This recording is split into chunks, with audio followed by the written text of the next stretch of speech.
ಹೊಸ ವರ್ಷ ಹಿಂದೂಗಳಿಗೆ ಯಾವುದು ಅಂತ ಹೇಳಿದ್ರೆ ಯುಗಾದಿ ಹಬ್ಬ ಅಲ್ವಾ. ಡಿಸೆಂಬರ್ 31 ಕಳೆದು ಜನವರಿ 1 ನಮ್ಮ ಕ್ಯಾಲೆಂಡರ್ ಪ್ರಕಾರ ಹೊಸ ವರ್ಷವನ್ನ ಜಗತ್ತಿನಲ್ಲಿ ವಿವಿಧ ರಾಷ್ಟ್ರಗಳಲ್ಲಿ ಆಚರಿಸ್ತಾರೆ. ಅದು ಪಾಶ್ಚಾತ್ಯ ಸಂಸ್ಕೃತಿ. ಭಾರತೀಯರಿಗೆ ವಿಶೇಷವಾಗಿ ಹಿಂದೂಗಳಿಗೆ ಹೊಸ ವರ್ಷ ಯಾವುದು ಅಂತ ಹೇಳಿದ್ರೆ ಯುಗಾದಿ ಹಬ್ಬ. ಇದಕ್ಕೆ ಒಂದೆರಡು ಮೂರು ಉದಾಹರಣೆಗಳನ್ನ ಕೊಟ್ಟು ನಾನು ಏಕೆ ಹೊಸ ವರ್ಷ ನಮ್ಗೆ ಅಂತೇಳಿ ಹೇಳಲಿಕ್ಕೆ ಬಯಸ್ತಾ ಇದ್ದೀನಿ. ಇವತ್ತು ಅಮಾವಾಸ್ಯೆ ಮರುದಿವಸನೇ ಅಂದ್ರೆ ನಾಳೆಗೆ ಪಾಡ್ಯ ಚೈತ್ರ ಮಾಸ ಬರ್ತದೆ ಅಲ್ವಾ. ವಸಂತ ಆಗಮನ ಈಗಾಗಲೇ ಹೋಳಿ ಹುಣ್ಣಿಮೆಯನ್ನ ಕಳೆದು ಹೋಳಿ ಹುಣ್ಣಿಮೆ ಮುಗೀತು ಅಂತ ಹೇಳಿದ್ರೆ ವಸಂತ ಆಗಮನ ಶುರುವಾಗಿದೆ ಅಂತ ಅರ್ಥ. ವಸಂತ ಆಗಮನ ಅಂತ ಹೇಳಿದ್ರೆ ಶಿಶಿರ ಋತುದಲ್ಲಿ ಏನಾಗ್ತದೆ, ಗಿಡ ಮರಗಳಲ್ಲಿ ಎಲ್ಲಾ ಎಲೆಗಳು ಒಣಗಿಬಿಟ್ಟು ಉದುರ್ತವೆ. ವಸಂತ ಆಗಮನದಲ್ಲಿ ಚೈತ್ರ ಮಾಸದಲ್ಲಿ ಆ ಎಲೆಗಳು ಉದುರಿದ ನಂತರ ಗಿಡಗಳಲ್ಲಿ ಹೊಸ ಚಿಗುರ್ತದೆ. ಅದು ನೋಡ್ಲಿಕ್ಕೆ ಒಂದ್ ರೀತಿ ಅಂದ ಚಂದ. ಅಂದ್ರೆ ಪ್ರಕೃತಿ ದತ್ತವಾಗಿ ತನ್ನನ್ನ ತಾನು ಹಸಿರನ್ನ ಮಾಡ್ಕೊಳ್ತಲ್ಲ, ಅದು ಹೊಸತನ, ಪ್ರಕೃತಿಗೆ ಹೊಸತನ. ಹಾಗೆಯೇ ಹಿಂದೂಗಳಿಗೂ ಕೂಡ ಹೊಸ ಹಬ್ಬ ಯುಗಾದಿ ಹಬ್ಬ.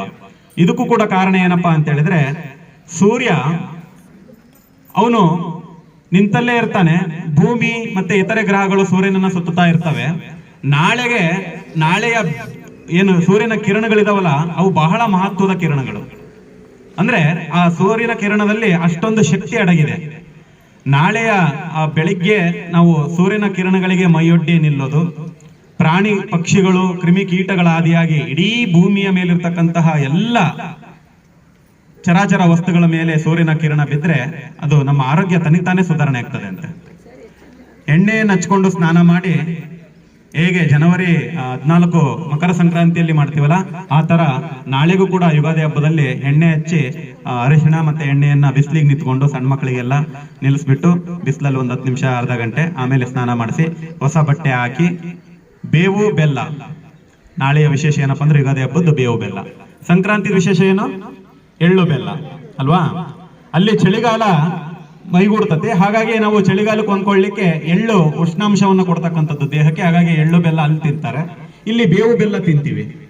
ಬೇವು ಮತ್ತೆ ಬೆಲ್ಲ ಇದು ಕಹಿ ಮತ್ತು ಸಿಹಿ ಎರಡನ್ನು ಕೂಡ ಸಮನಾಗಿ ಸ್ವೀಕರಿಸುವಂತಹ ಮನುಷ್ಯನ ಗುಣ ಬರಬೇಕು ಅನ್ನೋ ಒಂದು ನೆನಪಿಗಾಗಿ ನಾವು ಬೇವು ಬೆಲ್ಲವನ್ನು ತಿಂತೀವಿ.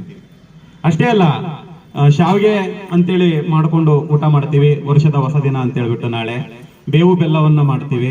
ಆಮೇಲೆ ಮೊದಲ ಬೇಸೆ ಉಡೋದು ಅಂತೇಳಿ ಹೊಲಗಳಿಗೆ ಹೋಗಿ ಎತ್ತುಗಳನ್ನ, ಈಗೆಲ್ಲ ಟ್ರ್ಯಾಕ್ಟರ್ ಬಂದ್ಬಿಟ್ಟಿದಾವೆ, ಮೊದಲೆಲ್ಲ ಎತ್ತುಗಳನ್ನ ನೊಗ ಕಟ್ಕೊಂಡು ಒಂದು ನೇಗಿಲು ತಗೊಂಡೋಗಿ ಮೊದಲು ಬೇಸೆ ಊಡಿ ಬರೋರು. ಆ ಮೊದಲು ಬೇಸೆ ಊಡಿ ಬಂದ ನಂತರ ಹೊಸ ಮಿಣೆ, ಹೊಸ ಹಗ್ಗವನ್ನ ಎತ್ತುಗಳಿಗೆ ಹೊಸ ಹಗ್ಗಗಳನ್ನ ಕಟ್ತಿದ್ರು. ಆ ಹೊಸ ಮಿಣೆಯನ್ನ ತಂದು ಜೋಕಾಲಿಯನ್ನ ಶಿವಮೊಗ್ಗ, ಚಿಕ್ಕಮಗಳೂರು, ಚಿತ್ರದುರ್ಗ, ದಕ್ಷಿಣ ಕರ್ನಾಟಕದ ಕೆಲವು ಜಿಲ್ಲೆಗಳಲ್ಲಿ ಯುಗಾದಿಯಲ್ಲಿ ಜೋಕಾಲಿಯನ್ನ ಹಾಡ್ತೀವಿ ನಾವು. ಕೆಲವು ಕಡೆ ಉತ್ತರ ಕರ್ನಾಟಕದಲ್ಲಿ ಪಂಚಮಿಗೆ ಜೋಕಾಲಿಯನ್ನ ಆಡ್ತಾರೆ. ದಕ್ಷಿಣ ಕರ್ನಾಟಕದ ಕೆಲವು ಜಿಲ್ಲೆಗಳಲ್ಲಿ ಯುಗಾದಿ ಹಬ್ಬದಲ್ಲಿ ಜೋಕಾಲಿಯನ್ನ ಆಡ್ತಾರೆ. ಈಗ ನಮ್ಮೂರಲ್ಲಿ ನಮ್ಮ ಅಣ್ಣನ ಮಕ್ಕಳು, ಸಣ್ಣ ಮಕ್ಕಳೆಲ್ಲ ಕಾಯ್ಕೊಳ್ತಾ ಕೂತಿದ್ದಾರೆ. ಎದಕ್ಕಪ್ಪ ಅಂದ್ರೆ ಜೋಕಾಲಿ ಆಡ್ಲಿಕ್ಕೆ. ಹೊಸ ಮಿಣೆ ತಗೊಂಡ್ ಬಾ, ಹೊಸ ಹಗ್ಗ ತಗೊಂಡ್ ಬಾ ಪಪ್ಪ ಅಂತೇಳಿ ಅವರ ಪಪ್ಪನಿಗೆ ಕಾಡ್ತಿರ್ತಾರೆ. ಹೊಸ ಹಗ್ಗವನ್ನ ತೆಗೆದುಕೊಂಡು ಬಂದು ಮೊದಲು ಬೇಸೆ ಹೂಡಿ ಅವತ್ತು ಶಾವಿಗೆವನ್ನ ಊಟ ಮಾಡಿ ಮನೆಗೆ ಅಥವಾ ಮರಗಳಿಗೆ ಎಲ್ಲಿ ಸಾಧ್ಯನೋ ಅಲ್ಲಿ ಜೋಕಾಲಿಯನ್ನ ಕಟ್ಟಿ ಜೋಕಾಲಿ ಆಡ್ತಕ್ಕಂಥದ್ದು ಯುಗಾದಿ ಹಬ್ಬದ ಮತ್ತೊಂದು ವಿಶೇಷ. ಆನಂತರ ಅಮಾವಾಸ್ಯೆಯಾಗಿ ಮರುದಿವಸ ಚಂದ್ರ ದರ್ಶನ ಆಗ್ತದೆ. ಹೇಗೆ ಮುಸಲ್ಮಾನರಿಗೂ ಕೂಡ ನಾಡಿದ್ದು ರಂಜಾನ್ ಹಬ್ಬ ಬರ್ತಿದೆ, ಅವರು ಚಂದ್ರ ದರ್ಶನ ಮಾಡ್ತಾರೆ. ನಮ್ಮ ಹಿಂದೂಗಳಲ್ಲೂ ಕೂಡ ಚಂದ್ರಮಾನ ಯುಗಾದಿ ಅಂತೇಳಿ ಆಚರಿಸ್ತೀವಿ. ಚಂದ್ರನ ದರ್ಶನ ಕೂಡ ಇದೆ. ಕೆಲವು ಕಡೆ ಚಂದ್ರ ದರ್ಶನ ಇಲ್ಲ, ಕೆಲವು ಕಡೆ ಮಾಡ್ತಾರೆ. ಯುಗಾದಿ ಹಬ್ಬದಲ್ಲಿ ಚಂದ್ರ ದರ್ಶನ ವಿಶೇಷ. ದಕ್ಷಿಣ ಕರ್ನಾಟಕದಲ್ಲಿ ವಿಶೇಷವಾಗಿ ಚಂದ್ರನನ್ನ ದರ್ಶನ ಮಾಡಿಬಿಟ್ಟು ಹಿರಿಯರಿಗೆ ಕಾಲಿ ಬೀಳೋದು, ಹಿರಿಯರ ಆಶೀರ್ವಾದ ಪಡಿತಕ್ಕಂಥದ್ದು, ಇದೆಲ್ಲ ಯುಗಾದಿ ಹಬ್ಬದ ಒಂದು ವಿಶೇಷ. ಮತ್ತೊಂದು, ರೈತನಿಗೆ ಮೊದಲು ಬೇಸೆ ನೋಡ್ತೀವಲ್ಲ, ಅಲ್ಲೊಂದು ವೈಜ್ಞಾನಿಕ ಹಿನ್ನೆಲೆ ಕೂಡ ಅಡಗಿದೆ. ಏನು ಹೊಲದಲ್ಲಿ ಯಾವುದೋ ಬೆಳೆ ಕಟಾವಾಗಿರ್ತದೆ, ಬೆಳೆ ಕಟಾವಾದ ನಂತರ ಮಳೆ ಇನ್ನೂ ಬಿದ್ದಿರೋದಿಲ್ಲ, ಮಳೆಗಾಲ ಇನ್ನೂ ಕೂಡಿಲ್ಲ, ಈಗ ಬೇಸಿಗೆ ಕಾಲ. ಮಳೆ ಬರೋದಕ್ಕಿಂತ ಪೂರ್ವದಲ್ಲಿ ಭೂಮಿಯನ್ನ ನೇಗಿಲನ್ನ ಓಡಿ ಏನ್ ಮೊದಲು ಬೇಸೆ ಓಡ್ತಾರಲ್ಲ, ಆ ಮೊದಲು ಬೇಸೆ ಓಡಿದಾಗ ಹೊಲದಲ್ಲಿ ಇರ್ತಕ್ಕಂತಹ ಮಣ್ಣು, ಕೆಳಗಿನ ಮಣ್ಣು ಮೇಲೆ ಬರುತ್ತಲ್ಲ, ಆ ಕೆಳಗಿನ ಮಣ್ಣು ಮೇಲೆ ಬಂದಾಗ ಸೂರ್ಯನ ಕಿರಣಗಳು ಅದಕ್ಕೆ ಬಿದ್ದು ಆ ಹೊಲದ ಭೂಮಿ ಕೂಡ ಫಲವತ್ತತೆಯನ್ನು ಪಡಿತತಿ ಅಂತಕ್ಕಂಥದ್ದು ವೈಜ್ಞಾನಿಕ ಒಂದು ಹಿನ್ನೆಲೆ.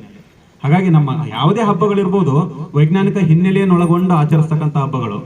ಈ ಎಲ್ಲ ನಾನು ಇಷ್ಟ ತನಕ ಹೇಳಿದ್ನಲ್ಲ, ಇವೆಲ್ಲವೂ ಕೂಡ ಯುಗಾದಿ ಹಬ್ಬದ ವಿಶೇಷಗಳಾಗಿದ್ದಾವೆ.